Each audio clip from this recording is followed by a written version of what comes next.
Hello नमस्कार दोस्तों, भावी ग्राम सेवकों, कैसे हो आप लोग। उम्मीद है कि आप लोग बढ़िया होंगे और आपकी तैयारी भी बढ़िया चल रही होगी।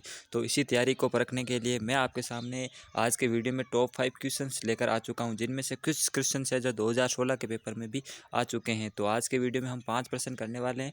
जैसे ही मैंने ये फॉर्मेट आपके लिए बनाया वैसे ही प्रश्न आपको पता है एग्जाम में आते हैं, ठीक है।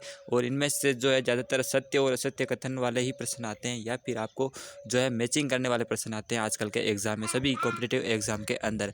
तो उसी के फॉर्मेट के अंदर मैं आपके लिए ये 5 प्रश्न लेकर आया हूँ। देखते हैं आप 5 में से कितने प्रश्न हल करते हैं, सही करते हैं, और जो लेटेस्ट इंपॉर्टेंट क्वेश्चन है वो मैं आपके लिए लेकर आता हूँ। तो चलिए शुरू करते हैं आज के ये 5 प्रश्न। और ऐसे ही ग्राम सेवक के जो भी प्रश्न या फिर रिलेटेड सामग्री आपको चाहिए तो चैनल को सब्सक्राइब कर सकते हैं, ठीक है। तो अब बात करते हैं प्रश्न नंबर 1 की। तो पहला प्रश्न है आपकी स्क्रीन पर कि निम्न में से कौन सा कार्य जिलाधीश का नहीं है, यानी जिला कलेक्टर का निम्न में से कौन सा कार्य नहीं है। तो इनमें से आपके सामने 4 ऑप्शन है, आप इनमें से पढ़ के बताइए कि कौन सा जो कार्य जिलाधीश का नहीं है। तो पहला, एक भूरा दस्तावेजों का रखरखाव जिलाधीश करता है या नहीं करता है। राजस्व का एकत्रीकरण।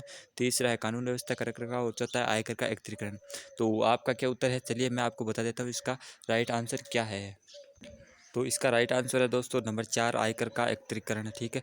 जो एकीकरण है वो आयकर का एकत्रीकरण है, वो जिलाधीश का कार्य नहीं है, बाकी तीनों कार्य जिलाधीश का। अब जिलाधीश के बारे में कुछ जो है व्याख्या हम देख लेते हैं कि जिला कलेक्टर को जिलाधीश एवं उपायुक्त के नाम से भी जाना जाता है, और ये जिले का सर्वोच्च प्रशासनिक अधिकारी होता है। जिला कलेक्टर का पद मुगल कालीन करौली फौजदार का संशोधित रूप है, और सर्वप्रथम वारेन हेस्टिंग्स द्वारा 1772 में इस कलेक्टर का पद को सर्जित किया गया था बंगाल में, ठीक है, जिसे 1773 में समाप्त कर दिया गया था, और लेकिन 1784 में इसको पुनः वापस सर्जित कर दिया गया जिला कलेक्टर का पद, ठीक है। तो ये प्रशासनिक ढांचे से संबंधित प्रश्न था, और 2016 का पेपर था उसमें भी पूछा गया था, बिल्कुल है ऐसा का ऐसा प्रश्न, आप चाहे तो पेपर उठा सकते हैं। अगला प्रश्न है कि बलवंत राय मेहता समिति किससे संबंधित थी। तो आपके 4 ऑप्शन है। पहला ऑप्शन है पंचायती राज संस्थाओं किससे संबंधित थी। दूसरा सामुदायिक विकास कार्यक्रम से। तीसरा ग्रामीण विकास से। और चौथा लोकतांत्रिक विकेंद्रीकरण से। तो आप बताइए इनमें से कौन सा जो है राइट आंसर है। तो चलिए अब हम बात करते हैं राइट आंसर की। तो राइट आंसर इसमें है 2 नंबर, सामुदायिक विकास कार्यक्रम से संबंधित है, ठीक है। तो आपको पता है कि 1952 के अंदर जवाहरलाल नेहरू ने इस समिति का गठन किया था, जो सामुदायिक विकास जो कार्यक्रम चल रहे थे उनकी जांच के लिए, और इस समिति ने रिपोर्ट प्रस्तुत की थी कि ये जो कार्यक्रम है ये असफल था, ठीक है, मतलब ये कार्यक्रम फेल हो गया था। और ये इस फेल के जो सुझाव दिए उन्होंने ये दिया था कि प्रत्येक राज्य के अंदर त्रिस्तरीय पंचायती राज व्यवस्था का गठन होना चाहिए। ये बलवंत राय मेहता समिति का ही मतलब सुझाव था पंचायती राज संस्थाओं के गठन को लेकर, ठीक है। तो इसकी व्याख्या आप देख सकते हैं यहाँ पे, देखिए बलवंत राय मेहता समिति 1957 केंद्रीय मंत्रिपरिषद द्वारा संपूर्ण सामुदायिक विकास योजना के परीक्षण के लिए गुजरात के जो तत्कालीन मुख्यमंत्री श्री बलवंत राय मेहता की अध्यक्षता में समिति का गठन किया गया, जिससे 1958 में अपनी रिपोर्ट प्रस्तुत की, और इस रिपोर्ट में उसने त्रिस्तरीय पंचायत को गठन करने का सुझाव दिया, ठीक है। फिर अगला प्रश्न देखते हैं, प्रश्न नंबर 3 की भारत की जीएसटी परिषद का अध्यक्ष कौन होता है। तो देखिए इनमें से 4 ऑप्शन आपके सामने, पहला है वित्त सचिव, दूसरा लोकसभा का अध्यक्ष, तीसरा प्रधानमंत्री, और चौथा है वित्त मंत्री।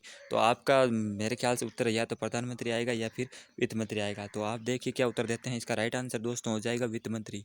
ये दोस्तों प्रधानमंत्री अध्यक्ष नहीं होता जीएसटी परिषद का, वो होता है वित्त मंत्री।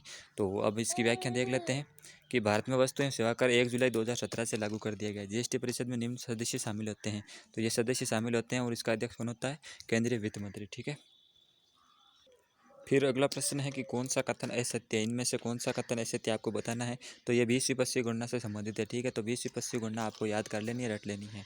तो 20वीं गणना में देखिए यहाँ पे कौन कौन से ऑप्शन दे रखे हैं कि 20वीं गणना में राजस्थान में कुल पशुधन 56.8 मिलियन जो है पशुधन है टोटल राजस्थान में, बिल्कुल सही कथन है ये। दूसरा, भैंस वंश में 2012 के मुकाबले 2019 में 5.5% की वृद्धि हुई है, यह भी सही कथन है। तीसरा है 2012 से 2019 तक ऊँटों में 34.67% की कमी हुई, यह भी बिल्कुल सही कथन है। यानी कि ये तीनों ही राइट है, और इनमें से जो ऑप्शन है वो चौथा सही हो जाएगा, यानी कि ये तीनों कथन सत्य है। फिर अगला प्रश्न देखते हैं, आप इसकी जो है सारी 20वीं पशुगणना संबंधित आंकड़े मैंने इसमें लगा दिए, पीडीएफ आपको टेलीग्राम पर मिल जाएगी, और या चाहे तो आप यहाँ से पढ़ सकते हैं। जैसे कि 20वीं पशुगणना में टोटल ये इतने पशुधन है और इसमें इतनी कमी हुई है, सारी की सारी डिटेल यहाँ पे दी हुई है, ठीक है। आप चाहे तो पढ़ सकते हैं, और पढ़ लेना जरूर, प्रश्न आएगा 20वीं पशुगणना से। अब लास्ट प्रश्न देखते हैं आज का। तो लास्ट प्रश्न है कि मिलान करना आपको फिर से कि कौन सी योजना कब चालू की गई। तो पहला किसान सारथी पोर्टल, दूसरा इंदिरा रसोई योजना, तीसरा राज्य हस्तशिल्प नीति और चौथा है पारिस्थितिकी पर्यटन नीति। यानी कि इनका आपको मिलान करना कौन सी योजना कब शुरू की। तो दोस्तों किसान सारथी पोर्टल जो योजना है वो 20 अगस्त को शुरू की गई थी। यानी कि इसका तीसरा या पहला दोनों हो सकते हैं, दो ऑप्शन राइट। या ये 19 है, ये 2021 है। यानी कि इसका जो है वो है तीसरा ऑप्शन, पहले का तीसरा। ठीक है, किसान साथी पोर्टल जो है 2021 में 20 अगस्त को शुरू किया गया था।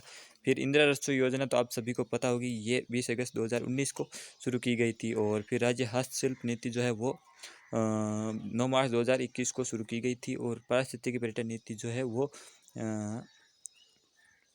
इस 4 जुलाई 2021 को शुरू की गई थी। ठीक है, तो ये इसके उत्तर हो जाएगा। यानी कि 3 1 2 4 इसका उत्तर है। 3 1 2 4 कहाँ है, ये वाला 2 नंबर ऑप्शन 3 1 2 4। ठीक है, तो ये 5 प्रश्न है आज के वीडियो के लिए।